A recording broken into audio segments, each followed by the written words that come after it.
ওম শান্তি। 5/4/2025 প্রাতঃ মুরলি। ওম শান্তি। বাপদাদা মধুবন। বাবা বলেছে, মিঠে বাচ্চে, তোমাদের এখন নাম রূপের বিমারি থেকে বাঁচতে হবে। উল্টা খাতা নেহি বানানা হে। উল্টা খাতা বানালে চলবে না, এক বাবার ইয়াদেই থাকতে হবে। তো নাম রূপের বিমারি হলো এমন বিমারি যার দ্বারা আমাদের উল্টা খাতা হয়ে যায়। তাই বাবা বলছে, মানে আরও হিসাব কিতাব বেড়ে যায়। তাই বাবা বলছে এখন বাবার ইয়াদেই থাকতে হবে, নাম রূপের বিমারি থেকে বাঁচতে হবে। প্রশ্ন, ভাগ্যবান বাচ্চারা কোন মুখ্য পুরুষার্থের দ্বারা নিজের ভাগ্য বানিয়ে দেয়? তো ভাগ্যবান বাচ্চারা কোন মুখ্য পুরুষার্থের দ্বারা নিজের ভাগ্য বানায়? উত্তর, ভাগ্যবান বাচ্চারা সবাইকে সুখ দেওয়ার পুরুষার্থ করে। মনসা বাচা কর্ম না কাউকে দুঃখ দেয় না। শীতল হয়ে চলে তো ভাগ্য তৈরি হয়ে যায়। সে ঠান্ডা হয়ে চলে, শীতল হয়ে চলে, তাই তার ভাগ্য তৈরি হতে থাকে। তোমাদের এটা হলো স্টুডেন্ট লাইফ। তোমাদের এখন ঘুটকা খেলে চলবে না, তোমাদের অপার খুশিতে থাকতে হবে। তো ভাগ্যবান বাচ্চারা কি করে? সবাইকে সুখ দেওয়ার পুরুষার্থ করে। মনসা বাচা কর্ম না কাউকে দুঃখ দেয় না। শীতল হয়ে চলে, তাই তার ভাগ্য তৈরি হয়ে যায়। গীত, তুমি হো মাতা পিতা, তুমি হো বন্ধু সখা, তুমি হো। ওম শান্তি। সব বাচ্চারা মুরলি শোনে। যেখানেই মুরলি যায় সবাই জানে যে যার মহিমা করা হচ্ছে সে কোনো সাকার না, নিরাকারের মহিমা। নিরাকার এখন সাকার দ্বারা সম্মুখে মুরলি শোনাচ্ছে। এইরকমও কহেঙ্গে যে আভি হাম আত্মা। তোমরা এরকমও বলবে যে এখন আমি আত্মা, তাকে দেখছি। আত্মা খুব সূক্ষ্ম, এই চোখ দিয়ে আত্মাকে দেখা যায় না। ভক্তি মার্গেও জানে যে আমি আত্মা সূক্ষ্ম, কিন্তু পুরো রহস্য বুদ্ধিতে থাকে না যে আত্মা কি জিনিস। পরমাত্মাকে ইয়াদ করে, কিন্তু সে কে, কি সেটা, এটা দুনিয়ায় কেউ জানে না। তোমরাও তো জানতে না। এখন তোমাদের বাচ্চাদের এই নিশ্চয় হয়েছে যে কোনো লৌকিক টিচার বা সম্বন্ধীও না। যেরকম সৃষ্টিতে অন্য মানুষ আছে, সেরকম এই দাদাও ছিল। তো বাবা বলছে সৃষ্টিতে যেরকম অন্য মানুষ আরও আছে, সেরকম এই দাদা লেকরাজও সেরকমই ছিল। তোমরা যখন মহিমা গাইতে তমেব মাতাশ্চ পিতা তমেব, তো তোমরা বুঝতে যে সে উপরেই আছে, সেই ভগবান। এখন বাবা বলে আমি এই ব্রহ্মার তনে প্রবেশ করেছি। আমি সেই যে এখন এর তনে আছি। আগে তো খুব প্রেম সে মহিমা গাইতে, ভয়ও রাখতে ভগবানের প্রতি। এখন তো সে এখানে এই শরীরে এসেছে। যে নিরাকার ছিল সে এখন সাকারে চলে এসেছে। সে বসে বাচ্চাদের শেখায়। দুনিয়া জানে না যে সে কি শেখায়। তারা তো গীতার ভগবানকে শ্রীকৃষ্ণ ভাবে, যে শ্রীকৃষ্ণ গীতার ভগবান এটা ভাবে, বলে সে রাজযোগ শেখায়। আচ্ছা, বাকি বাবা তাহলে কি করে? ভলে গাইতে তুম মাত পিতা, কিন্তু তার থেকে কি আর কবে পাওয়া যায় এগুলো কিছুই জানে না। গীতা শুনতো ব্রহ্মা বাবা, তো ভাবতো শ্রীকৃষ্ণ দ্বারা রাজযোগ শিখিয়েছে। তাহলে সে আবার কবে এসে শেখাবে?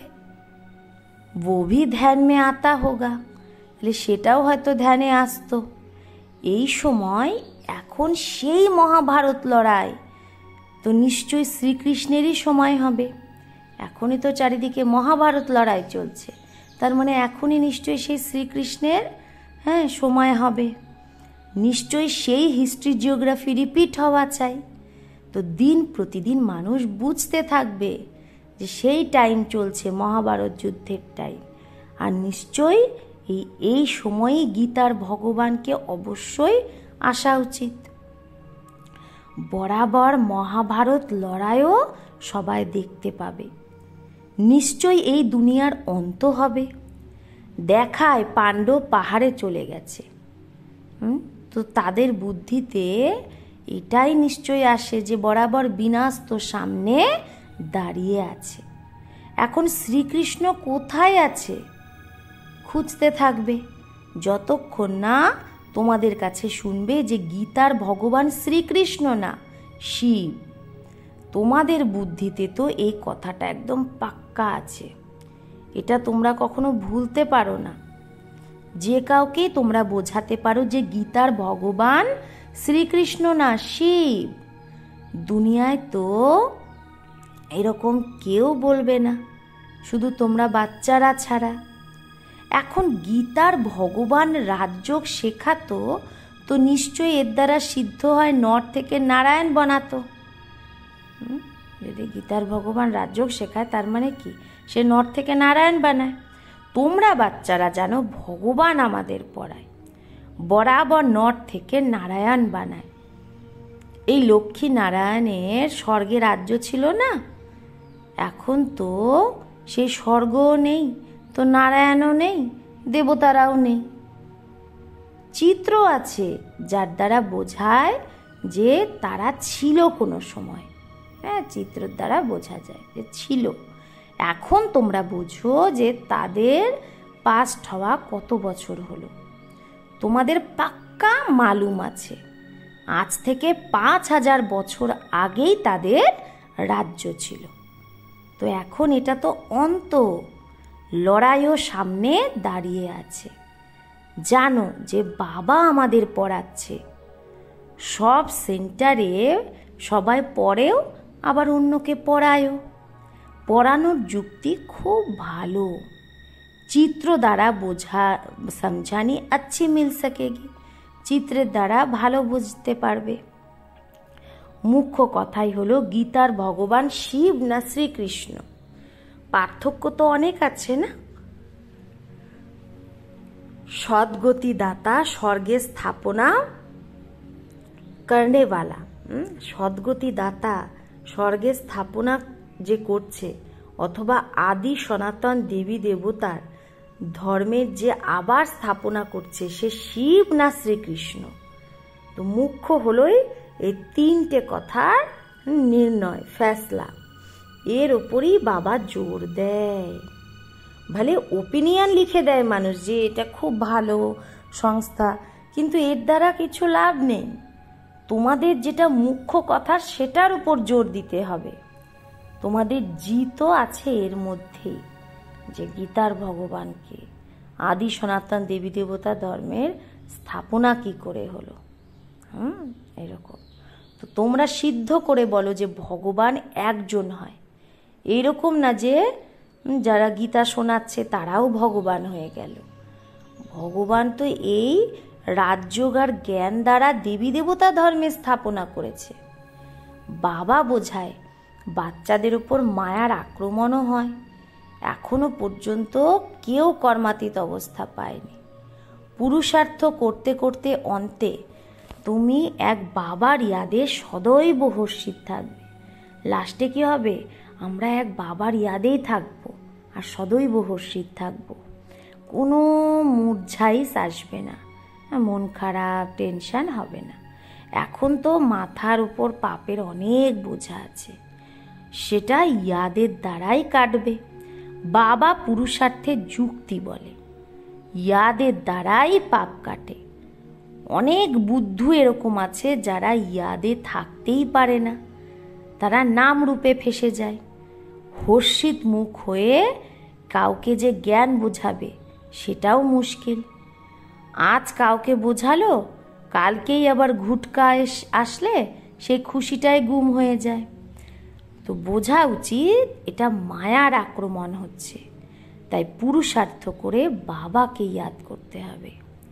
বাকি কান্না কাটি পিটনা বা বেহাল হওয়া এগুলো হওয়া যাবে না। বোঝা উচিত মায়া পাদর মারতি হে, মানে জুতা মারে, হ্যাঁ জুতা ছুটছে মায়া। তাই পুরুষার্থ করে বাবাকে ইয়াদ করতে হবে। বাবার ইয়াদে খুব খুশি থাকবে, মুখ থেকে ঝট করে বাণী বেরোবে।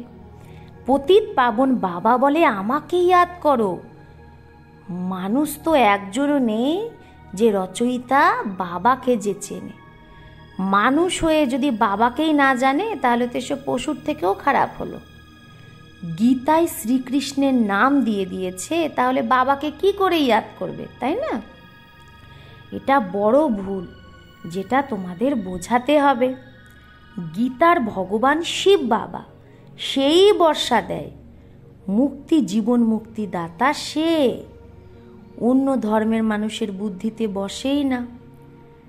তো তারা তো হিসাব কিতাব চুক্ত করে বাপিস চলে যায়, লাস্টে অল্প পরিচয় পাবে, তাও সেই নিজের ধর্মেই যাবে। তোমাদের বাবা বোঝায় তোমরা দেবতা ছিলে, এখন আবার বাবাকে ইয়াদ করলে তোমরা দেবতা হয়ে যাবে, আবার বিকর্ম বিনাশ হবে। তাও বাচ্চারা উল্টা সুল্টা ধান্দা করে নেয়। বাবাকে লেখে আজ আমার অবস্থা একদম নিচে নেমে গেছে, বাবাকে ইয়াদই করিনি। তো ইয়াদ না করলে তো মুরঝাবেই। এটা হলোই মুর্দার দুনিয়া, মরার দুনিয়া। সবাই মরে পড়ে আছে, কারণ দেহের দুনিয়া না এটা।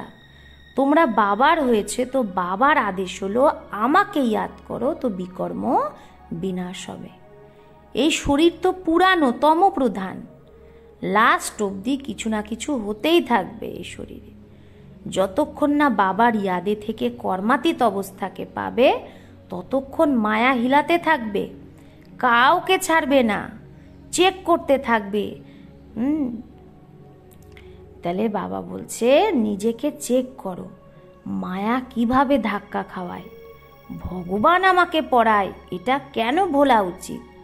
আত্মা বলে আমার প্রাণের থেকেও পেয়ারা সেই বাবা।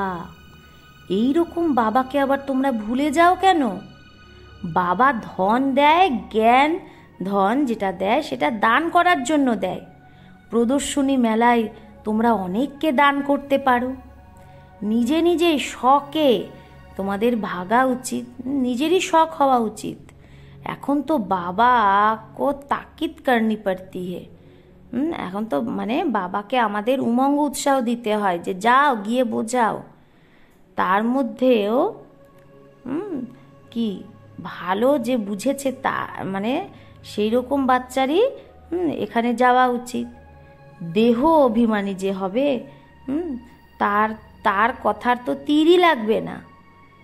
তলবারে ভি অনেক প্রকার কি হতি है না, তলোয়ারও তো অনেক প্রকারের হয়। তোমাদেরও যোগের তলোয়ার বড় তীখা চাই, সার্ভিসের উল্লাস চাই, অনেকের গিয়ে কল্যাণ যেন করো। বাবাকে ইয়াদ করলে এইরকম প্র্যাকটিস হয়ে যাবে যাতে লাস্টে এক বাবা ছাড়া আর কারো ইয়াদ না পড়ে, তবে তুমি রাজাই পদ পাবে। অন্তকালে যে আলফ ভগবানকে স্মরণ করে আর নারায়ণকে স্মরণ করে, বাবা আর নারায়ণ বর্ষাই ইয়াদ করা উচিত।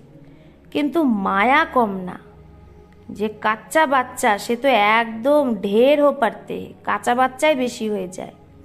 উল্টা কর্মের খাতা তখনই হয় যখন কারোর নাম রূপে ফাঁসো, একে অপরকে প্রাইভেট চিঠি লেখো। দেহধারীর সাথে প্রীত হয়ে যায় তো উল্টা কর্মের খাতা হয়ে যায়। বলছে একে অপরকে প্রাইভেট চিঠি লিখছো, এগুলো হচ্ছে দেহধারীর সাথে উল্টা কর্মের খাতা হয়ে যাচ্ছে। বাবার কাছে সমাচার আসে, উল্টা সুল্টা কাজ করে তারপরে বলে বাবা এটা হয়ে গেল। আরে খাতা তো তোমার উল্টা হয়ে গেল না। এই শরীর তো পলিথে, বাবা বলছে এই শরীরটা একদম নোংরা। হ্যাঁ, তাহলে এই শরীরটাকে তুমি কেন ইয়াদ করছো? বাবা বলে আমাকে ইয়াদ করো তো সদৈব খুশিতে থাকবে। আজ খুশিতে আছো, কালে আবার মুর্দা হয়ে যাচ্ছ। জন্ম জন্মান্তর তো নাম রূপে ফেসে এসেছো না। স্বর্গে কিন্তু এই নাম রূপের বিমারি একদম হয় না। সেখানে তো মোহজিৎ কুটুম হয়, কারোর সাথে মোহ থাকবে না, কুটুম হবে সবাই, আত্মীয়। জানে আমি আত্মা, শরীর না। তো সেটা হলোই আত্ম অভিমানী দুনিয়া, সত্যযুগটা। এখানে হলো দেহ অভিমানী দুনিয়া। তারপরে আধা কল্প আবার আমরা দেহি অভিমানী হয়ে যাব। এখন বাবা বলে দেহ অভিমান ছাড়ো, দেহি অভিমানী হলে তুমি অনেক মিঠা শীতল হয়ে যাবে। এইরকম খুব অল্প বাচ্চাই আছে। বাবা তো পুরুষার্থ করাতেই থাকে যে বাবার ইয়াদকে ভুলো না। বাবা আদেশ দেয় আমাকে ইয়াদ করো, চার্ট রাখো, কিন্তু মায়া চার্টও রাখতে দেয় না। এইরকম মিঠা বাবাকে কত ইয়াদ করা উচিত। সে তো পতিরও পতি, বাবারও বাবা। বাবাকে ইয়াদ করে আবার অন্যকেও আপ সমান বানানোর পুরুষার্থ করতে হবে। এতে খুব দিলচস্পি, মানে উমঙ্গ, উৎসাহ ভালো রাখা চাই যে আমি অন্যকেও আপ সমান বানাবো। তো যারা সার্ভিসেবল বাচ্চা তাদের তো বাবা এই চাকরি থেকেও ছাড়িয়ে দেয়।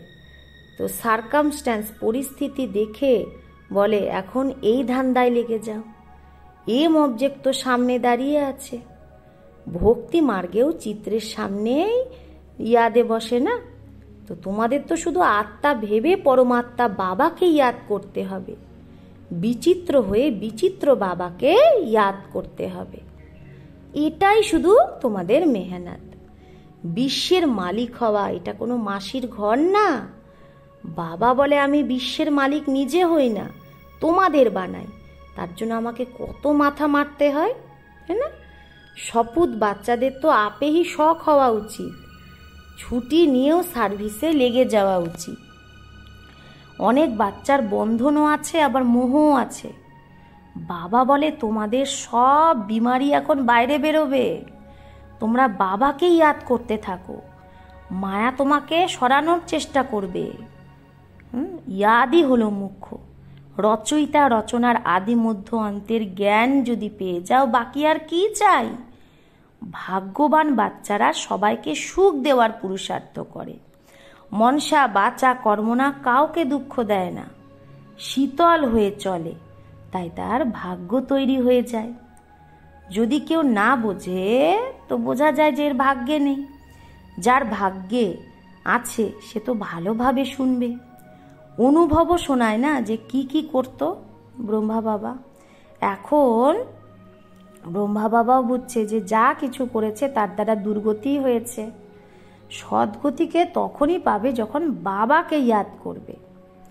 খুব মুশকিল কেউ 1 ঘন্টা আধা ঘন্টা ইয়াদ করে, না হলে ঘুটকাই খেতে থাকে। বাবা বলে আধা কল্প ঘুটকা খেয়ে, তোমরা তো আধা কল্প ঘুটকা খেয়েছো দাপর কলি, এখন বাবাকে পেয়েছো। স্টুডেন্ট লাইফ তোমাদের তো খুশি হওয়া উচিত না? কিন্তু বাবাকে ঘুরিয়ে ঘুরিয়ে ভুলে যায়। বাবা বলে তোমরা হলে কর্মযোগী, সেই ধান্দা আদি তো করতেই হবে। তোমাকে তো কাজকর্ম করতেই হবে। তো বাবা বলছে ঘুম কম করা ভালো, মানে কম ঘুমানো ভালো। ইয়াদের দ্বারা কামাই হবে, খুশিও থাকবে। ইয়াদে বসা জরুরি। দিনে তো টাইম থাকে না, তাই রাতে সময় বের করা উচিত, মানে অমৃতবেলা। ইয়াদে খুব খুশি থাকবে। কারো যদি বন্ধন হয়, বন্ধন থাকে তো বলতে পারো আমাকে তো বাবার থেকে বর্ষা নিতে হবে।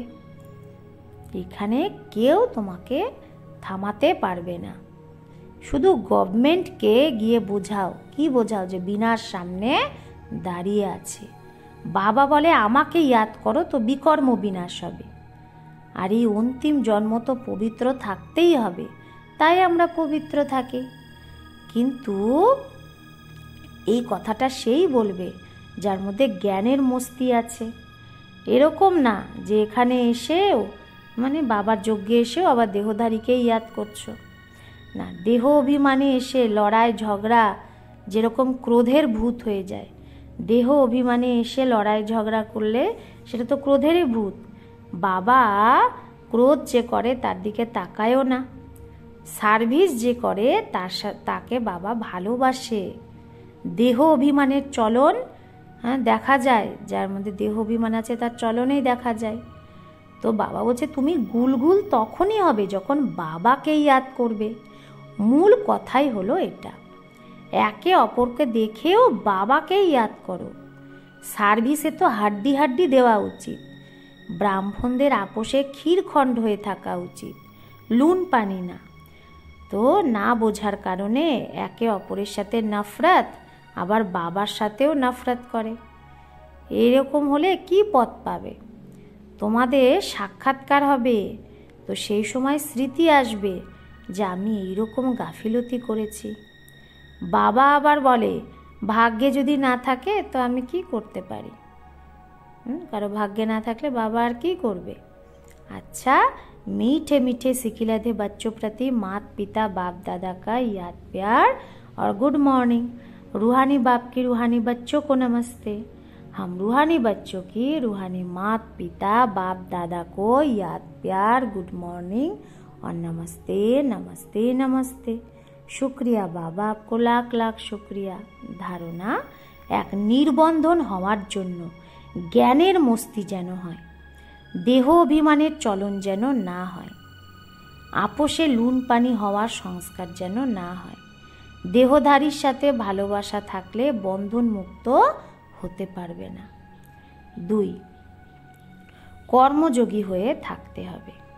ইয়াদে বসা অবশ্যই দরকার। আত্ম অভিমানী হয়ে খুব মিঠা আর শীতল হওয়ার পুরুষার্থ করতে হবে। সার্ভিসে হাড্ডি হাড্ডি দিতে হবে।